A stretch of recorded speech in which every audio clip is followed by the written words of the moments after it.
万死に値する人間です。それが何の罪にも問われず、ずっとのうのうとしていたんですから。法なんてものは全くの役立たずだ。静粛に。被告人は勝手な発言をしないように。弁護人、これはどういうことですか？これはそのA few moments later.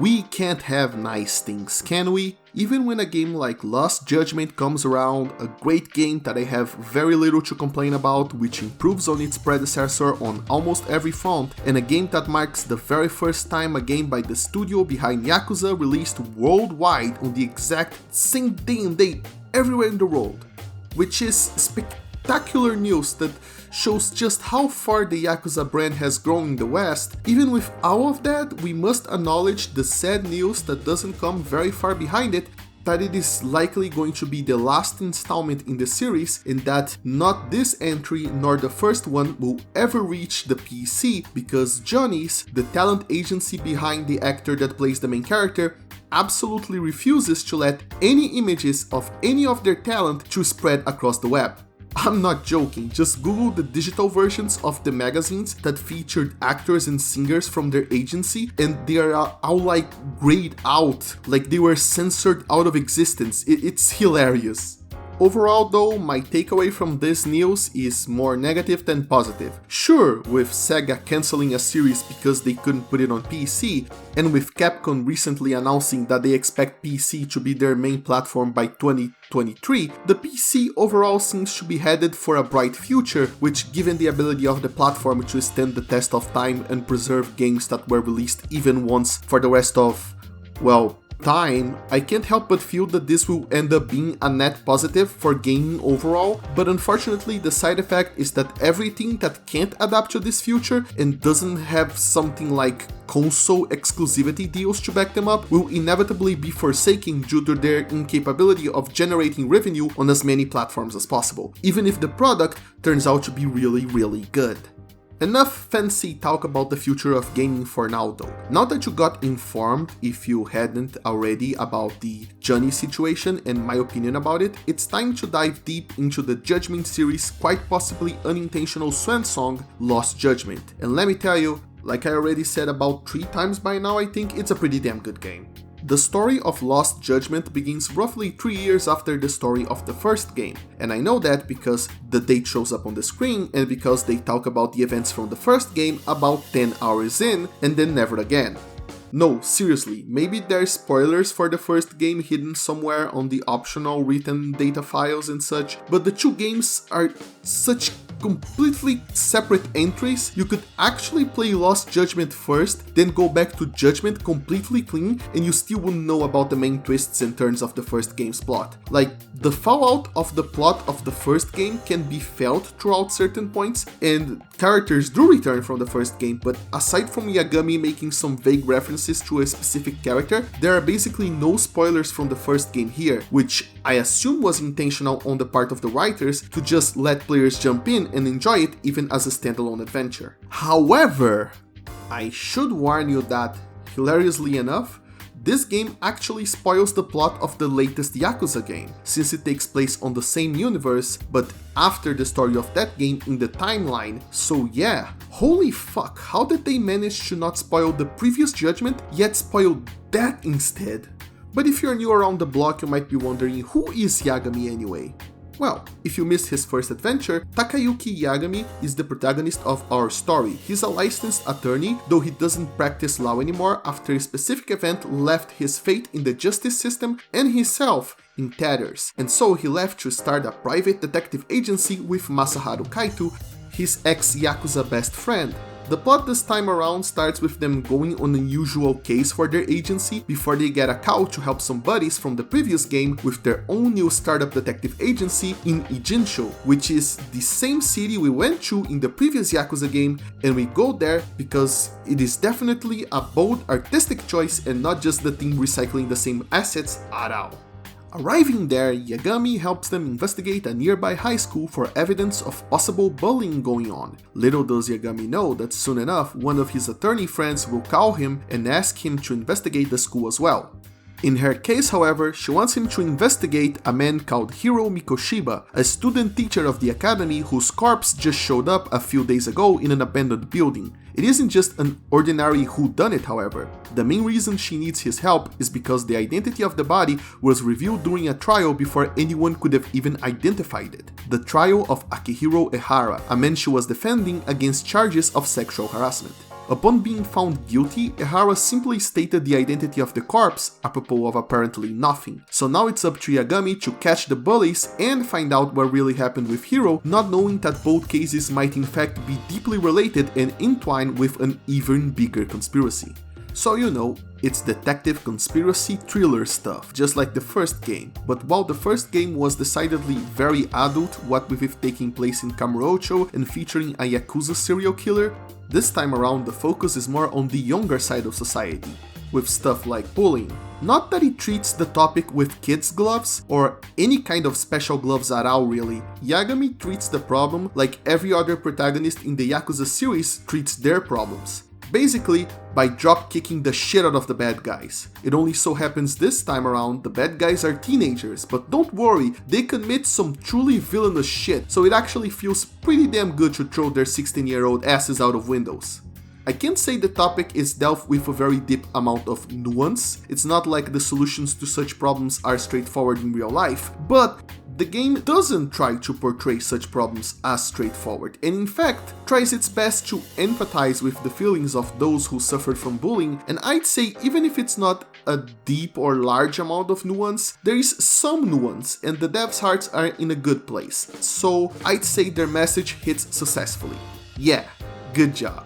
I can't say the same for the everything else of the story though. The story is great just like in the first game, and it fixes one of my complaints from the first one, which was that you can't just build up a mysterious villain and have them fight us just once before the big reveal of who they are and pretend that he was some always present malevolent threat, but they didn't solve it like you'd expect them to. This time around there is no evil sadistic serial killer, instead the blame is shared across many different parties, and the morality at play is infinitely grayer than the previous game, which was about more if the end justified the means. But I don't want to get much deeper into it so you don't get spoiled. What they didn't fix though is that the twists don't land as well as they expect to, because despite once again being a mystery-focused detective game, shit just gets slowly revealed as you find new clues. Which at first it sounds like that was supposed to happen, right? You get new data and then twists, but no, listen to me. The best mysteries are the ones where an already revealed piece of evidence finds new meaning when placed on a different light, or when new data reveals more about old data in order to make a twist. But ultimately, it's all about the old. What came first, it's all about setup. You can't just have the characters retrieve a pen drive from a guy's house and then load it up only for it to have a single image that says I'm the bad guy and then expect that to hit me like a masterfully written twist. That just doesn't work. Shout out though to a particular moment where a thing that would be very good in any other context suddenly happens, but only because of the timing it is actually a really bad thing to happen. That one was actually a pretty nice twist. Though isn't it funny how easy we can accept that something bad randomly happens to us, could randomly happen at any time I mean, yet in any other context this twist would be really cheesy because it would be a good thing? Actually, that's kind of sad. But enough about vaguely referring to plot points in order to not spoil people who haven't played the game yet. It's time we talk about the gameplay, so allow me to explain the gameplay. Lost Judgment is a 3D brawler, meaning you get to punch and kick people and you get to punch them hard.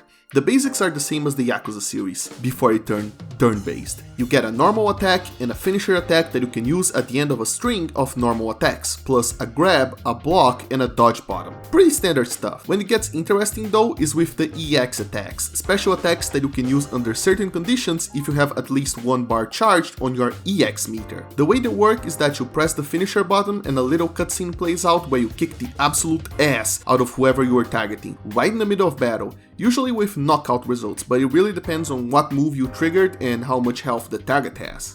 In order to add even more spice to the combat, you also got different stances, 2 returning from the first game, Tiger and Crane, as well as a new one called Snake. Stances completely change Yagami's moveset so you can use them as tools to tackle different problems. Tiger deals massive damage to single targets, so it's best used on tough guys after you thin the crowd, while Crane deals less damage and allows you to damage multiple targets quickly for crowd control. Seems like you got everything you need already, which makes the new addition, Snake, kind of a weird one. Snake fills a particularly weird niche for players who enjoy countering by allowing you to dodge enemy attacks by blocking them as soon as they hit you, so you can immediately throw them behind you and leave them wide open for a counterattack. It also has the ability to disarm your opponents by grabbing them, pressing the grab button again, and then pressing the button one final time, timed with a QTE in order to throw their weapon away, usually permanently breaking it. Aside from quickly disarming particularly dangerous opponents, the best time to use Snake is up to the player, as it doesn't fill a role as neatly as the first 2. Surprisingly though, Snake was definitely my favorite stance, but this time around for the right reasons. In the previous game, enemies had a bit too much health and Crane's stance dealt a little too little damage for my liking, so I just stuck with the Tiger stance for the entirety of the game and never got punished for it, which meant my experience ended up being a lot more bland than I think the developers intended. But this time around, all stances feel equally powerful and like, you know, just fun tools on your tool belt. I ended up switching around while doing random battles just for the hell of it and having fun with them, and then when things got serious, I also found myself switching to the appropriate stance to deal with the current situation. And though I spent most of my time with Snake, it wasn't because I thought it was the only one dealing decent damage, but because it felt genuinely like the most fun to play, which is a huge improvement in my books. Not saying that the first game was bad, it was good, it just felt like there was less of an incentive to switch it up for dummies like me compared to this time around. Also, Snake allows you to instantly KO enemies that have the fear status effect by just scaring the crap out of them. It is amazing. Another improvement is that those pesky attacks that lower your maximum health are gone. Instead, this time they just deal a shitload of damage, but you can dodge them and counter them to deal massive damage to the enemies instead, which is just amazing and I love it. Overall, it feels like this entry is one of the more, if not the most timing focused entry in the entire history of the Yu Ga Gotoku studio, and I must say, it feels like it was a change for the better as I became a lot more focused on the combat this time around. Around the combat itself, however, we also have the return of the upgrade system. By earning SP, you can upgrade your skills, you can unlock new techniques, or you can do the boring stuff that I did and focus mainly on upgrading your stats. You can also upgrade skills to help you during investigations, which return from the first Judgment game with a few differences. The main one being that you only need to do a single tailing mission right at the start of the game and then never again. At least for the rest of the main story, which is a pretty stark difference from the first game. There's still tailing in side missions if that's your kind of thing, but the main focus this time around is on the stealth and parkour segments. During stealth, you must sneak around enemies with red squares at certain spots, allowing you to stop and throw coins or gas bombs to distract enemies, but only at the very specific spots the game allows you to throw them, while the parkour segments allow you to climb specific spots and jump from specific spots to other specific spots while having to watch out so your stamina bar doesn't get depleted.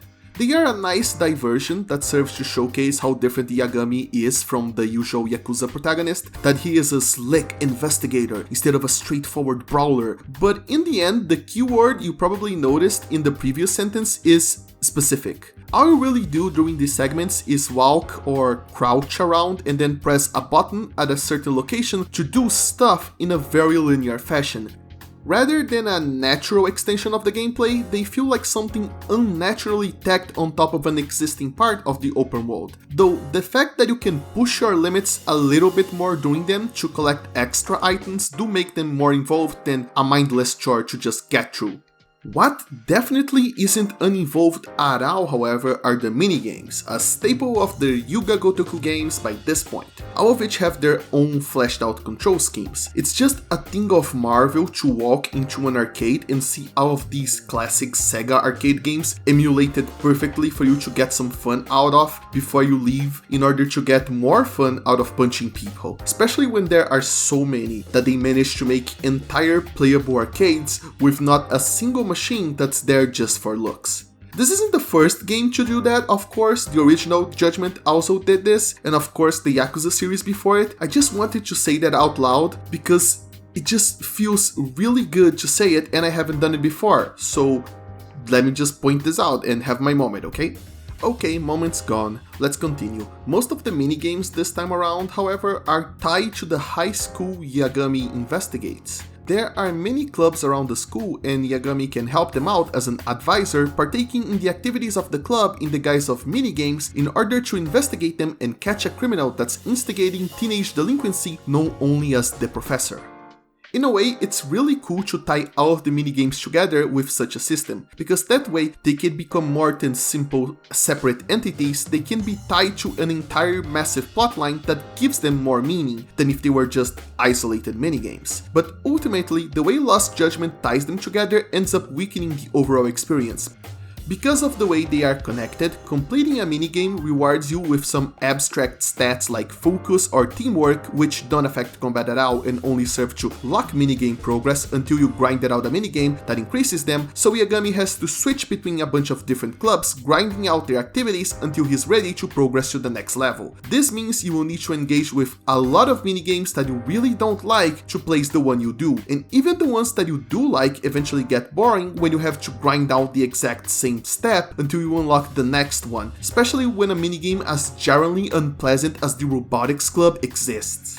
Now, I'm not the developer, but let's just say I were the developers in that I didn't just want to be a whiny bitch and I wanted to fix things. I definitely would have tried to implement a workaround to this problem, like having the storyline of each club end halfway through the minigame tiers, so you only needed to engage with the higher levels if you were really actually interested in the minigame itself. Though for some clubs like the Dance Club, that would have meant only having played 2 out of its 4 songs and then reaching the climax of the storyline, which is a little bit ridiculous, but that's only a problem because the grinding exists precisely to extend the time engaging with such a meager amount of content. I love doing ridiculous tight stuff like the Dancing Club, but they really needed to up the amount of content in it so it wouldn't get repetitive. Perhaps they should have focused on having less clubs with more content so they could end their stories in a satisfying way while still leaving more content to be engaged by people who really wanted to. The harder content, so if you didn't like to, you could just sort of autopilot the actually important stuff to the storyline, but at this point I'm restructuring the entire school story system while walking in circles and coming to the same conclusion, so I'll just stop here and conclude this segment by simply stating that I really like the idea of Yagami having to engage with various minigames to progress a plot on a larger scale. I just feel like this was poorly implemented here.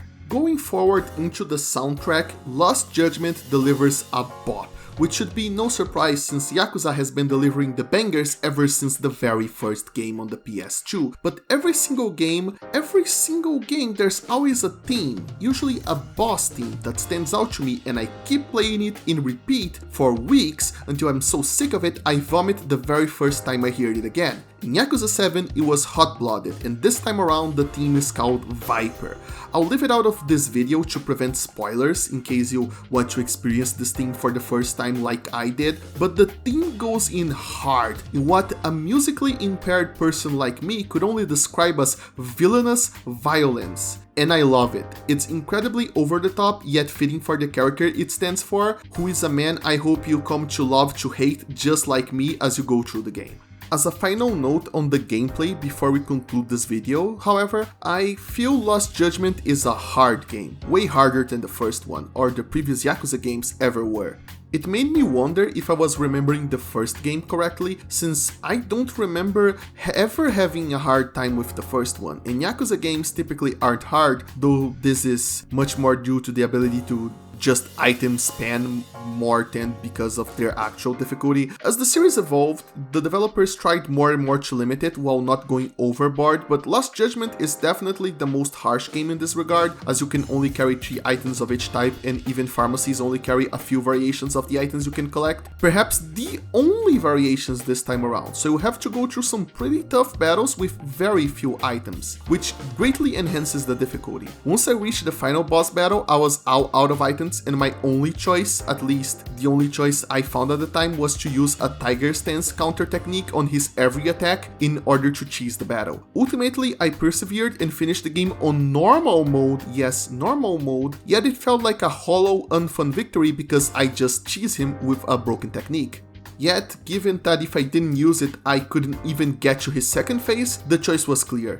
Pair this up with the fact that this game has an easier than easy mode and things get suspicious in my subjective brain, you know? Sure, it isn't uncommon for games these days to have a story mode for those who only want the story, but at the same time, it feels like maybe the easier than easy mode made the developers feel like they could be harsher with the harder difficulties, and maybe easy mode is actually closer to Yakuza normal than the actual normal mode, but this is our speculation though, since I didn't play on easy mode and I don't plan to return to this game quite so soon. My final conclusion though is that Lost Judgment improves on almost every aspect of the previous game, and the few missteps it does are nowhere near as big as the leaps it did. Even though in true Yakuza fashion, the leaps don't bring a new identity or a revolution or anything, it merely polishes further the gem that it already was. Thus, I have no reservations to recommend this game to anyone who liked the first game or anyone out there who's out for some 3D brawling fun, so long as they can stomach the dark, heavy subject matter of the game's story.